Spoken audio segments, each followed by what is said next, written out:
₹1 की खुदाई नहीं दी पिछले 5 साल से। बहुत बढ़िया ₹1 की भी। और एक आपकी जानकारी में बता दूं, आप आ जाना मेरे खेत की मिट्टी टेस्ट कर लो किसी भी लैब में ले जाके कि भाई मैं तो लुट गया था, मेरा 40 को निकला, मैंने तो बोना छोड़ दिया, मैंने 4 साल बोया, मेरा बहुत मतलब मुझे बुलंदी पर पहुंच पाना आसान होता है, लेकिन बुलंदी पर टिके रहना बहुत मुश्किल होता है। लगातार शील्ड पर शील्ड, इनाम पर इनाम जिस किसान भाई को मिले हैं वह उसकी मेहनत और संघर्ष की कहानी है। आज हम आपको एक ऐसे ही युवा किसान से मिलवाने वाले हैं जिनके अतीत के पीछे काफ़ी संघर्ष छुपा है और ट्रेंच विधि खेती पर आने के क्या कारण रहे और कैसी पैदावार फिलहाल ये ट्रेंच विधि द्वारा ले रहे हैं। एक बार मिलते हैं हम युवा किसान से और फिर पूरी जानकारी इनकी खेती के बारे में ली जाएगी। भाई जी कैसे हो? बढ़िया जी, नमस्कार जी। नमस्कार भाई जी। तो एक बार पहले परिचय हो जाए जी छोटा सा। भाई जी मेरा नाम सचिन अहलावत, गांव भैंसी, तहसील खतौली, जिला मुजफ्फरनगर का रहने वाला हूँ। बहुत अच्छे जी। तो भाई जी जैसे हमने सुना लगातार 3 वर्षों से आप खतौली शुगर मिल जो है इनके सर्वश्रेष्ठ किसानों की गिनती में लगातार आते आ रहे हैं जी। तो ये आपको बहुत बहुत हार्दिक बधाई इसके लिए, ये जो आप इतनी अच्छी पैदा अपनी खेती से ले रहे हैं। बाकी हमारे जो बहुत से युवा हैं खेती से विमुख होते जा रहे हैं और आप खेती में लगातार परचम लहरा रहे हैं खेती में, तो इसके लिए भी आपको बहुत बहुत बधाई। तो भाई जी अब ये जो ट्रेंच विधि खेती पर आने की शुरुआत थी, ये शुरुआत कैसे हुई इसके बारे में बताएं। भाई जी मैं लगभग 6 साल से खेती कर रहा हूँ ट्रेंच करने की जी। 7वां साल है मेरा ये, जो मैं असोजी करने से मैंने शुरुआत करी थी। अच्छा जी। जो शरदकालीन गन्ना बुआई होती है जी। सबसे पहले मैंने 6 साल पहले गन्ना बुआई की तो मुझे एक व्यक्ति के द्वारा कहा गया कि भाई तू भी खेती कर ट्रेंच की। मैंने उनकी सलाह माने के डरते डरते थोड़ी सी खेती कर ली। 4 बीघे से शुरुआत करी मैंने। एक प्लॉट लगा के देखा? हाँ जी, 6 फसली में सरसों लगाई जी। तो मुझे लगा भाई इसमें तो बहुत काम है शुरुआत में। जी जी। मैंने धीरे धीरे धीरे धीरे लगा रहा, मैं खरगोश की तरह, कछुए की तरह मैं लगा रहा जी। उसमें मैंने बहुत बड़ी बुलंदी हासिल करी। शुरुआत में ही मैंने बहुत अच्छा गन्ना पैदा करा, अच्छी पैदावार ली। हाँ जी, और सरसों का भी उत्पादन अच्छा लिया जी। फिर मुझे लगा कि भाई अब मुझे अपना रुख बदल देना चाहिए, सादी विधि छोड़ दे, 28 इंची से मुझे हट जाना चाहिए। अच्छा जी। फिर मेरे मन में एक विकल्प आया कि मुझे बड़ा ट्रैक्टर चाहिए। मेरे पास 265 है महिंद्रा का जी। फिर मेरे विकल्प आया कि मुझे बड़ा ट्रैक्टर चाहिए गहरी जुताई के लिए जी। मैंने सोचा रहा चलो ठीक है, अपना क्यों पैसे बर्बाद करें, छोटे ट्रैक्टर से अपना काम चलाएंगे कम हॉर्स पावर से जी। फिर मैंने फागण का गन्ना लगाया। अच्छा जी। मार्च में। फिर अगले साल मेरा मन हुआ कि मैंने सोचा कि हम अपना सारी ज़मीन में, मेरे पास 30 बीघे ज़मीन है, मैंने सोचा कि 30 बीघे ज़मीन में मैं सारा गन्ना अपना ट्रंच का लगाऊं। जी। मैंने सारा गन्ना उसमें ट्रंच का लगाया जी। 1 बीघा मैंने 28 इंच का बोया। तो कुल मिलाकर पहले आपने प्रैक्टिकल किया, तजर्बा लिया एक खेत में, उसमें आप सफल हुए। तो सफल होने के बाद फिर आपने पूरे के पूरे अपने रकबे में ट्रंच लगाया। अच्छा जी। जबकि मुझे और किसान भाइयों ने कहा कि भाई मैं तो लुट गया था, मेरा 40 को निकला, मैंने तो बोना छोड़ दिया, मैंने 4 साल बोया, मेरा बहुत मतलब मुझे डिमोशनल करा गया, डराया गया कि बहुत किसानों ने कहा हुआ भी हुआ है उनके साथ में। हाँ जी, देखो नहीं हुआ, झूठ बोल रहे बिना मैं भी डरा जी। मैं भी डरा। इसमें मुझे लगा मिट्टी चढ़ाने का काम बहुत टेढ़ा है, भारी काम है। हाँ जी। फिर मैंने उसका उपाय ढूंढा मिट्टी चढ़ाने का। मैंने इसमें विकल्प प्रश्न के उत्तर ढूंढे कि ये प्रश्न है, इसका क्या उत्तर है, अपने आप से ही सवाल किया। हाँ जी, मेरा ही प्रश्न और उत्तर भी मैंने स्वयं से तैयार किया। आपका ही सवाल और आपका ही उत्तर। फिर मेरे मन में आया मैं छोटा ट्रैक्टर ले लूं। अच्छा जी। मैं छोटा ट्रैक्टर देखने चला गया, फार्म ट्रैक जी। उसके यंत्र और वो 7 लाख रुपए कीमत के आसपास लगी मुझे सारी चीज जी। मैंने कहा ठीक है, 7 लाख रुपए तो बहुत हो, इतनी तो आमदनी भी नहीं है साल भर में जी। अपना जो वो करेंगे, चलो अपना ऐसे ही लगे रहेंगे, अपना जब तक जीवन है अपना सफल तब ऐसे ही संघर्ष करेंगे बिल्कुल।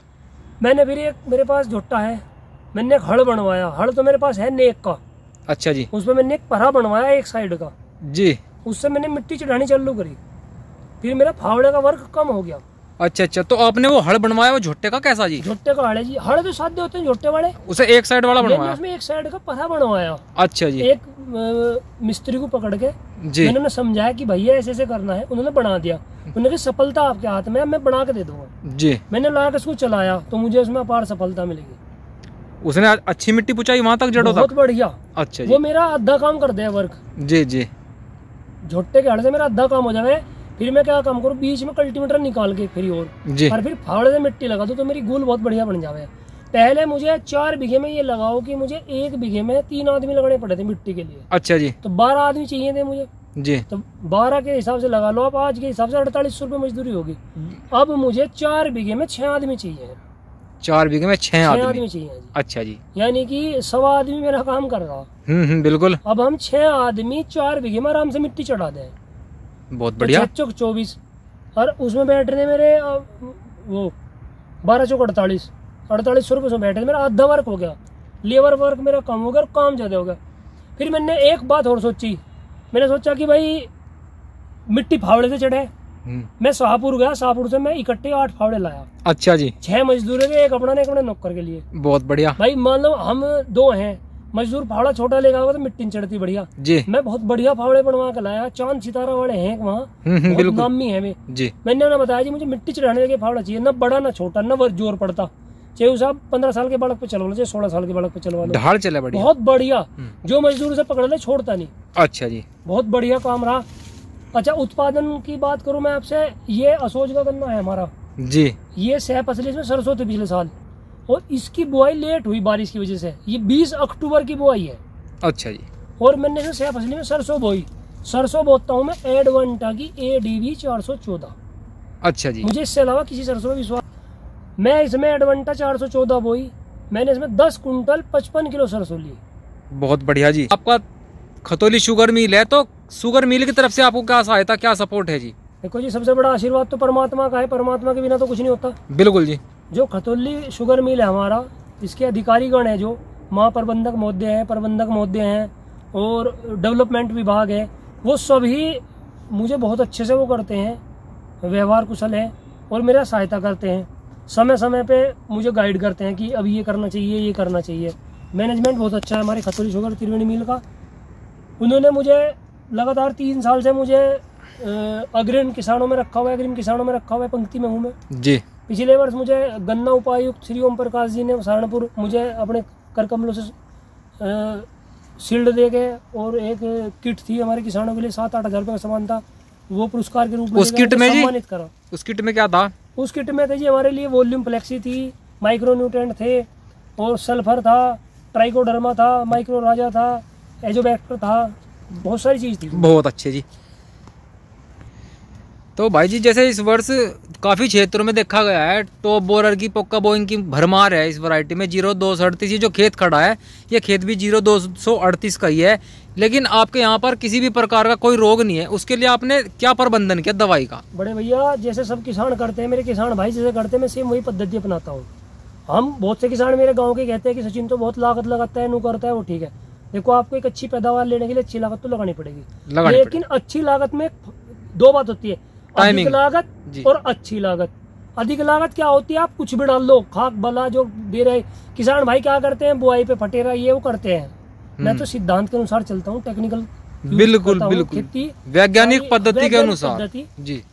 मैंने इसमें वॉल्यूम फ्लेक्सी लगाई जो मुझे मिल से मिली जी, किट मिली थी, और मैं इसमें माइक्रो न्यूट्रेंट लगाया अच्छी कंपनी के, 1-2 माइक्रो न्यूट्रेंट का स्प्रे करा, और फिर मैंने इसमें नीचे फटेरा लगाई, और एक स्प्रे मैंने इसमें अब किया। भैया, ट्रेंच में पानी की बहुत कम मात्रा की आवश्यकता होती है, कम पानी चाहिए। और जो सद्दी विधि है, किसान भाई इसमें जल भरा, ट्यूबवेल का बटन खोल दिया, रजवाया खोल दिया, सारी रात चल ली। हाँ जी, उसमें कहना बड़े बुड्ढों की भाषा में गोड्डो जल कर दिया। वो सबसे बड़ा नुकसान है हमारे खेत के लिए। बिल्कुल, फसल के अनुसार विधि में सबसे बड़ा बेनिफिट लगा मुझे। ये मेरा 6 बीघा खेत है, 1 घंटे मर जावे। सद्दी विधि का 2-2.5 घंटे लेगा। मेरा पानी कम लग रहा, मैं नीचे पानी लगाऊं, नीचे पानी लगाने से गन्ने की फुलावट होगी बढ़िया, कोई दिक्कत नहीं। नमी बहुत। सद्दी विधि में मेरी कमर टूट लेती, मजदूर ढूंढता फिर खोदने के लिए। 25 बीघे गन्ना था, 5 बीघे पिड्डी, उसकी पत्ती फुला रखी। 25 बीघे गन्ना मैंने और नौकर ने किले ने खोद दिया। सिर्फ मिट्टी चढ़ाई में मजदूर लगाया और नुड़ाई में मजदूर लगाया, बाकी 1 रुपए की खुदाई नहीं दी पिछले 5 साल से। बहुत बढ़िया जी। की भी। और एक आपकी जानकारी में बता दूं, आप आ जाना मेरे खेत की मिट्टी टेस्ट कर लो किसी भी लैब में ले जाके। मैं हर्बिसाइड यूज नहीं करता हूँ, जिसे बोलते हैं हम खरपतवार नाशक। अच्छा जी। मैं कोई भी दवाई डालता, 2,4-D, राउंड अप, ये मैं कुछ नहीं यूज करता। तो फिर जो इतने कोरे खेत पड़े हैं बिना खरपतवार के, कोई भी खरपतवार नहीं है, ये कैसे कंट्रोल करते हो जी? यहाँ लग गई। अच्छा जी। पुरानी मिट्टी वहाँ चली गई, जी जी, नई मिट्टी आ गई।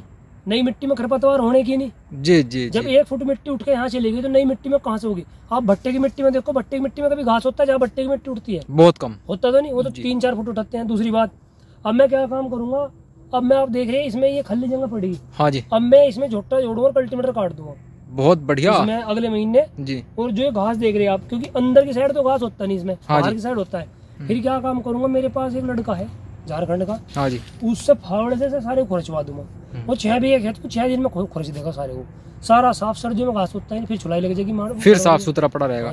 2 बार कल्टीवेटर काट दूंगा, 2 बार 3 बार बीच बीच में निकल लो जाऊंगा। बहुत बढ़िया, उससे नए सूत आ जाएंगे और इसे भोजन की श्रृंखला तेज हो जाएगी बनाने की। बिल्कुल जी।